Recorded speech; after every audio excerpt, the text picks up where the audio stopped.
बढ़ा रही हूँ। इससे पहले वाले मैंने ना तुमको ऑलरेडी बैक्टीरिया पढ़ा दिया सारा, और वीडियो देख लेना नहीं देखा तो, नहीं तो मैं डिस्क्रिप्शन में डाल दूँगी, ढूंढना आसान हो जाएगा।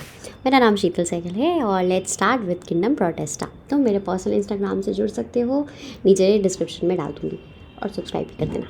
चलो किंगडम प्रोटेस्टा की शुरुआत करते हैं। किंगडम प्रोटेस्टा के बारे में क्या जानते हो?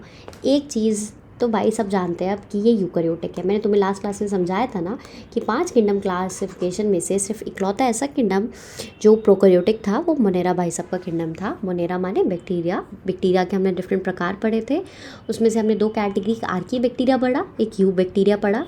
यू बैक्टीरिया में हमने कीमोसिंथेटिक पढ़ा था, फोटोसिंथेटिक पढ़ा था, ठीक है, फोटोसिंथेटिक पढ़ा था, और ऑटोट्रॉफिक पढ़ा था, ऑटोट्रॉफिक पढ़ा था, ठीक है। अब हम पढ़ेंगे आज प्रोटेस्टा के बारे में। प्रोटेस्टा की खासियत, इनके पास सिंगल सेल होता है, फिर उसके बाद ये यूकैरियोट्स होते हैं, और इसकी बाउंड्रीज जो है ना इस किंगडम की वेल डिफाइंड नहीं है। इसका मतलब हम बिल्कुल श्योर नहीं हो सकते कि सिर्फ यही ऑर्गेनिज्म इसमें आते हैं, क्योंकि यार ये सिंगल सेल्ड है ना, तो ये डिस्कवरी तो चलती रहेगी, तो बाउंड्रीज हम कैसे इतनी जल्दी डिफाइन कर सकते हैं कि ये इसी से और नहीं हो सकता कि इसके अंदर क्या क्या आएगा एग्जैक्ट टाइम पे, ठीक है। What may be photosynthetic Protestant biologist. अच्छा, कोई जो फोटोसिंथेसिस कर ले तो बायोलॉजिस्ट बोलने लग जाते हैं उनको कि ये प्लांट है, ठीक है। और कुछ जो अपना खाना खुद बनाते नहीं हैं उनको हम एनिमल क्लासीफाई करने लग जाते हैं।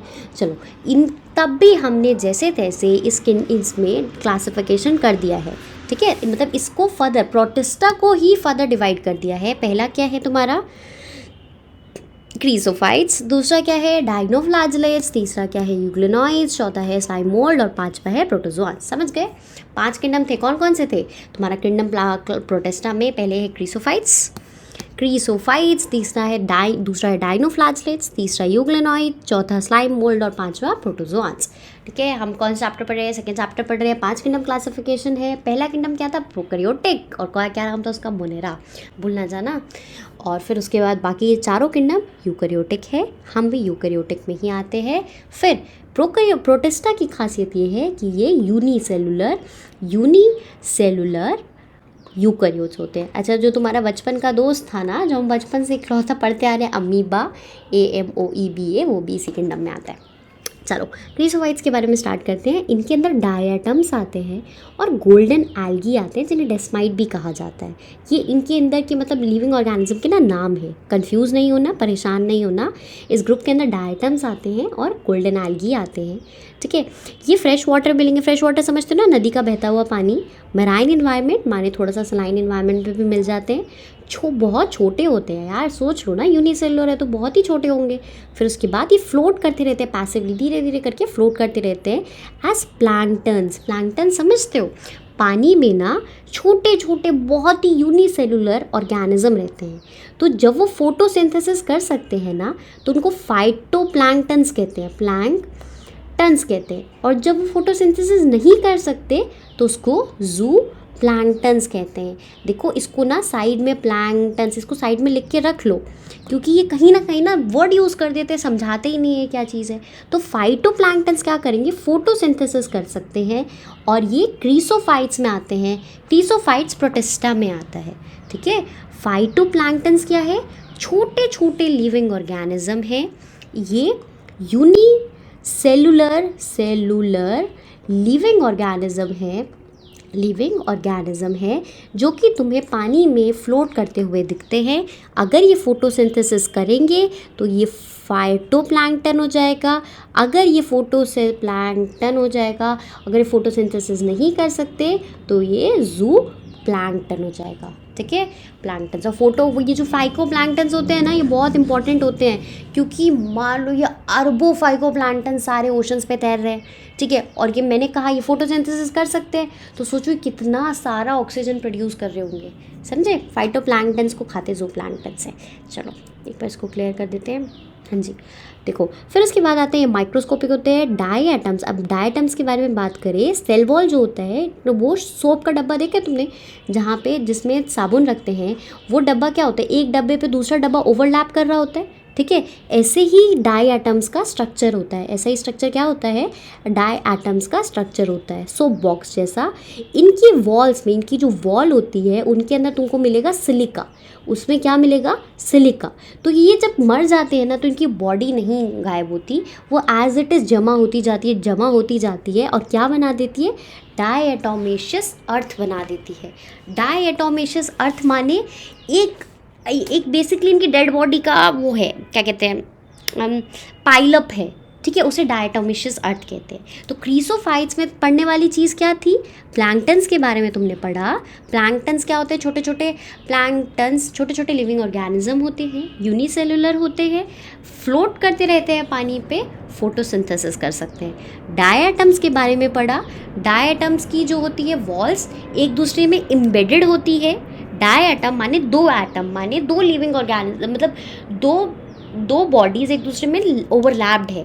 इनकी वॉल सिलिका से बनी होती है। सिलिका इनके मरने के बाद भी रह जाता है, जैसे इंसान मरता है तो उसकी बॉडी को जला देते हैं ना, तो और एशेस बच जाती है। सिमिलरली ये जब मरते हैं ना तो इनका सिलिका, जो इनकी बॉडी का सिलिका है वो जमा होता जाता है, और एक पॉइंट ऐसा आता है वो इतना ज़्यादा जमा हो जाता है कि वो डायटोमेशियस अर्थ बना देता है, ठीक है। अर्थ माने पूरा धरती को नहीं डायटोमेशियस बना देगा, वो जो पर्टिकुलर मर के वो जो पाइलअप हो गया है, वो जो जमा हो गया है, उसको डायटोमेशियस अर्थ कहा जाता है। इसको यूज़ करा जाता है, पॉलिशिंग के काम आता है, फिल्ट्रेशन के काम आता है। ऑयल और सिरफ में diatoms are the chief producers in oceans, ocean में भी चीफ प्रोड्यूसर्स इन। चलो फिर उसके बाद आता है डाइनोफ्लैजेलेट्स। डाई मतलब दो, फ्लैजिला अभी मैंने तुम्हें बताया था, लिविंग ऑर्गेनिज्म की बॉडी में ऐसे लंबा बाल जैसा स्ट्रक्चर तो फ्लैजिला कहते हैं। छोटे देखो फ्लैजिला है, छोटे छोटे स्ट्रक्चर हो, जैसे इसके पैरामीशियम के केस में ना ऐसे छोटे छोटे स्ट्रक्चर्स होते हैं, उनको सीलिया कहते हैं। सीलिया और फ्लैजिलम में कंफ्यूज नहीं होना, फ्लैजिलम बड़ा होता है, सीलिया छोटा होता है, ठीक है। देखो तो डाइनोफ्लैजेलेट्स में क्या होते हैं, पानी में रहते हैं, फोटोसिंथेसिस कर सकते हैं, yellow, green, brown, blue, red colour के हो सकते हैं। सेल वॉल जो होती है स्टिफ होती है, सेल्यूलोज से बनी होती है। आउटर सरफेस में इनकी बॉडी में दो फ्लैजिला होता है, एक लॉन्गिट्यूडनल होता है, एक ट्रांसवर्स होता है, ठीक है। फिर उसके बाद आता है इनकी बॉडी में क्या होता है, एक फरो होता है between the plates. Very often हमें देखा जाता है रेड डाइनोफ्लैजेलेट्स होते हैं, जिनका एग्जांपल है गोनोक्लाक्स। अंडरगो इतना रैपिडली मल्टीप्लाई होते हैं कि रेड कलर, ऐसा लगता है पानी रेड कलर का हो गया है, और रेड टाइड्स देखने को मिलती है। ये बहुत ज़्यादा टॉक्सिन रिलीज़ करते हैं, जहर रिलीज़ करते हैं, जिससे माइक्रो ऑर्गेनिज्म जो मेराइन फिशेस वगैरह होती है वो मारी भी जाती है। समझ गए। चलो फिर उसके बाद आता है यूग्लेनॉइड्स। अब यूग्लेनॉइड्स के बारे में बात करें तो ये स्टेगनेंट वाटर में मिलते हैं, माने रुके हुए पानी में मिलते हैं। एक होता है बहता हुआ पानी, एक होता है रुका हुआ पानी, ठीक है। इनके पास सेल वॉल में नहीं होती, इनके पास एक प्रोटीन की लेयर होती है, उसको पेलिकल कहा जाता है। इनके पास एक प्रोटीन, इस पर स्टार मार्क करके साइड में लिख देना। यूग्लेनॉइड की खासियत क्या थी, प्रोटीन की लेयर थी, जिसका क्या नाम था, पेलिकल था, ठीक है। और फिर उसके बाद इनकी बॉडी में दो फ्लैजिला होते हैं, एक लंबा सा फ्लैजिला होता है, कोई छोटा फ्लैजिला दिख रहा है तुमको, एक लंबा फ्लैजिला दिख रहा है। ये फोटोसिंथेसिस, जब लाइट आ रही हो ना तो फोटोसिंथेसिस कर लेंगे, जब लाइट नहीं आती तो ये हेटरोट्रॉप्स का काम करने लग जाते हैं। तो देखो ऑटोट्रॉप भी हो गए, हेटरोट्रॉप भी हो गए, एक ही ऑर्गेनिज्म, ठीक है। और ये हाइयर प्लांट्स, आज की डेट के जो डेवलप्ड प्लांट है ना उनके जैसे ये एक्ट करते हैं। इसका एग्जाम्पल है हमारा यूग्लेना। देखो ये यूग्लेना है, ये डाइनोफ्लैजेलेट्स है। अब हम स्लाइम मोल्ड के बारे में बात कर लेते हैं। देखो ये स्लाइम मोल्ड है। स्लाइम से बच्चे खेलते थे, अरे यार मुझे बड़ा डर्टी सा लगता है स्लाइम, मुझे लगता है इतने सारे हाथ उसको छूते हैं और एकदम से वो चिपचिपा सा होता है, उसमें कितने सारे जर्म्स होते होंगे। मेरे घर में भी कोई बच्चा लाता है, मतलब कोई मेरी सिस्टर वगैरह लेके आती है तो मुझे बहुत अजीब सा लगता है, मुझे अच्छा नहीं लगता स्लाइम बिल्कुल। क्या स्लाइम पे आते हैं। स्लाइम मोल्ड सैप्रोट्रॉफिक होते हैं। सैप्रोट्रॉफिक समझते हो, डेड और डिके पे फीड करते हैं। ये लिखा भी हुआ है, डिकेइंग ट्विग्स वगैरह, लीव्स, पत्तों वगैरह पे फीड करते हैं। एनगल्फ मतलब खा जाते हैं ऑर्गेनिक मटीरियल को। और अगर अच्छी कंडीशन हो तो ये साथ में मिलके प्लास्मोडियम बना देते हैं। मतलब इनका जो ग्रुप होता है ना, सारे स्लाइम मोल्ड साथ में आते हैं तो क्या बनाते हैं, प्लास्मोडियम बना देते हैं, ठीक है। और ये प्लास्मोडियम पूरा फैल जाता है, ये प्लास्मोडियम पूरा फैल जाता है। अनफेवरेबल कंडीशन में प्लास्मोडियम डिफ्रेंशिएट होता है और फॉर्म करता है फ्रूटिंग बॉडीज़, छोटी छोटी बॉडीज़ जो स्पोर्स कहलाती है।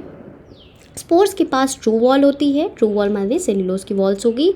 एक्सट्रीमली रेजिस्टेंट होते हैं, बहुत सालों तक सर्वाइव कर सकते हैं। और इनके जो रिप्रोडक्शन के लिए स्पोर्स होते हैं, छोटे छोटे स्पोर्स होते हैं, वो पानी हवा के थ्रू डिस्पर्स होते हैं। प्रोटोजोआ पढ़ते हैं।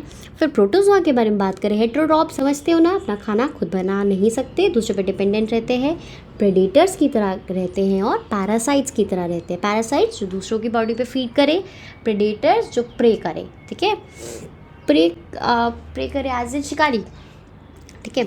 और they are believed to be primitive, और हम एनिमल्स का पूर्वज माना जाता है इनको हमने फर्दर 4 ग्रुप में डिवाइड कर दिया है। एक है हमारे एम्यूबॉइड प्रोटोजोआ, ये फ्रेश वाटर में रहते हैं, सी वाटर में रहते हैं, मॉइस्ट सॉइल में भी रहते हैं। ये सूडोपोडिया होते हैं इनके पास। अरे सूडोपोडिया को तो तुम लोग जानते हो, मैं डेफिनेटली ये एक बात कह सकती हूँ एकदम श्योर होके कि सूडोपोडिया को तो तुम पक्का ही जानते होगे। फॉल्स फीट होते हैं, अमीबा इसका एक एग्जाम्पल है। और इनके पास एक सिलिका का शेल होता है, ठीक है, जो पानी में रहते हैं ना, इनके पास एक सिलिका का शेल होता है ताकि इनकी बॉडी को कोई हार्म ना पहुंचे, डिस्ट्रॉय ना हो जाए आसानी से। और कुछ को सम सच एज एंटामोइबा जो है वो पैरासाइट्स की तरह रहते हैं। फिर आता है फ्लैजिलेटेड, फ्लैजिला समझते हो ना, बॉडी में एक वेब लाइक स्ट्रक्चर्स होना। ये फ्री लिविंग होते हैं या फिर पैरासाइट्स, या तो ये अपना काम खुद करेंगे, किसी की बॉडी पे डिपेंडेंट नहीं रहेंगे, या पैरासाइट्स बन के किसी की बॉडी पे डिपेंडेंट रहेंगे। इनके पास फ्लैजिला होता है और ये बहुत सारी बीमारियां करते हैं, जैसे स्लीपिंग सिकनेस में या तो बहुत नींद आती है या फिर नींद ही नहीं आती, ठीक है। बहुत बार तो मुझे भी लगता है कि मुझे स्लीपिंग सिकनेस तो नहीं है, मेरा केस बहुत नींद आने वाला है। खैर, अब फिर इसके एग्जाम्पल है ट्रिपैनोसोमा। चलो फिर सीलिएटेड प्रोटोजोआ के बारे में बात करते हैं। सीलिया तो जानते हो, छोटे बहुत सारे बाल होते हैं इनके। सीलिएटेड प्रोटोजोआ पानी में मिलते हैं, एक्टिवली मूविंग ऑर्गेनिज्म होते हैं, मूव करते रहते हैं, ठीक है। इनके पास थाउजेंड्स ऑफ सीलिया होते हैं। इनकी बॉडी में ना कैविटी होती है, जैसे ये देखो पैरामीशियम का डायग्राम, ये कैविटी, उसे गलट कहते हैं, ठीक है। और बाहर खुलती है, इनकी कोऑर्डिनेटेड, सारे सीलिया एक साथ मूव करते हैं। जैसे 26 जनवरी की परेड में देखा है ना, कितना सिंक में वो लोग परेड करते हैं, सिमिलरली ये सीलिया भी सारे एक साथ मूव करते हैं ताकि एक पॉइंट से दूसरे पॉइंट अपने ऑर्गेनिज्म को लेके जा सके। अब आता है हमारा स्पोरोजोआंस के बारे में बात करें तो ये जनरली ये इन्फेक्शन कॉज करते हैं, नोटोरियस बदमाश होते हैं, ठीक है। जैसे प्लाज्मोडियम जो होता है, मच्छर काटता है ना, मलेरिया का मच्छर, उसकी बॉडी में प्लाज्मोडियम ही होता है और वो प्लाज्मोडियम से हमारे डिजीज़ कॉज होते हैं, मलेरिया हो जाता है। चलो किंगडम फंगस, अब हम नेक्स्ट उस वीडियो में ना किंगडम फंगस कवर करते हैं। नेक्स्ट वीडियो मिलते हैं, सब्सक्राइब कर देना, बाय बाय।